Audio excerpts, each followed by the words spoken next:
JAC steering committee సమావేశం మరి కాసేపట్లో ప్రారంభం కాబోతోంది. టీఆర్ఎస్ రెండేళ్ల పరిపాలనపై కోదండరాం చేసిన వ్యాఖ్యలపై మంత్రులు ముప్పేట దాడి చేశారు. మంత్రుల విమర్శలకు జేఏసీ ఎలాంటి కౌంటర్ ఇవ్వాలనే దానిపై స్టీరింగ్ కమిటీ సమావేశం జరగనుంది. సమావేశం అనంతరం భవిష్యత్ కార్యాచరణ ప్రకటించనున్నారు.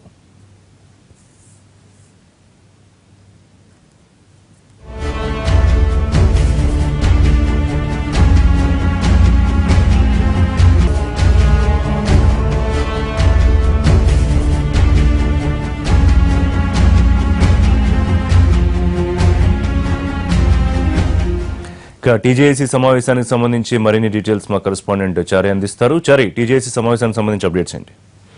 మరి కాసేపట్లో తెలంగాణ జేఏసీ సమావేశం ప్రారంభంగా అవుతుంది. ఇప్పటికే జేఏసీలో ఉన్నటువంటి కొన్ని సంఘాలు టీజేఏసీ కార్యాలయానికి చేరుకున్నాయి. మరి కాసేపట్లో కోదండరాం కూడా జేఏసీ కార్యాలయానికి చేరుకోబోతున్నారు. అయితే ముఖ్యంగా ఈ రోజు జరిగే జేఏసీ స్టీరింగ్ కమిటీ సమావేశంపై అటు రాజకీయ వర్గాలు ఇటు ప్రజల్లో కూడా కొంత చర్చ జరుగుతున్నటువంటి పరిస్థితి. రెండేళ్ల కేసీఆర్ పరిపాలనపై, టీఆర్ఎస్ ప్రభుత్వ పరిపాలనపై కోదండరాం చేసినటువంటి వ్యాఖ్యలు అటు రాజకీయంగా దుమారం లేపాయి. దీంతో పాటు క్యాబినెట్ లో ఉన్నటువంటి మంత్రులంతా కూడా కోదండరాం మీద ముప్పేట దాడి చేసినటువంటి నేపథ్యంలో జేఏసీ ఎప్పుడు ఏర్పడింది, ఇలాంటి అంశాలన్నింటినీ కూడా మంత్రులు లేవనెత్తిన నేపథ్యంలో అన్ని అంశాలపై ఈ రోజు జరుగుతున్నటువంటి జేఏసీ స్టీరింగ్ కమిటీ సమావేశంలో అన్ని పక్షాలు సంఘాలతో కూడా చర్చించిన తర్వాత కోదండరాం మీడియాతో మాట్లాడబోతున్నారు.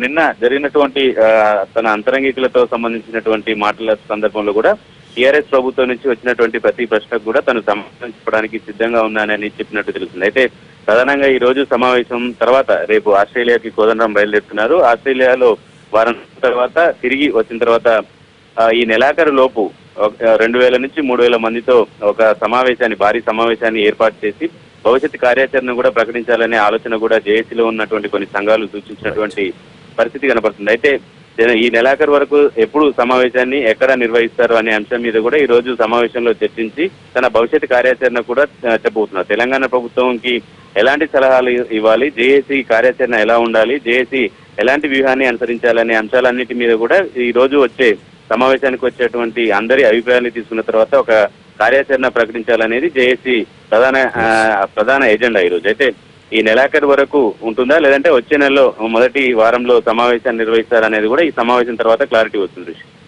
Thank you.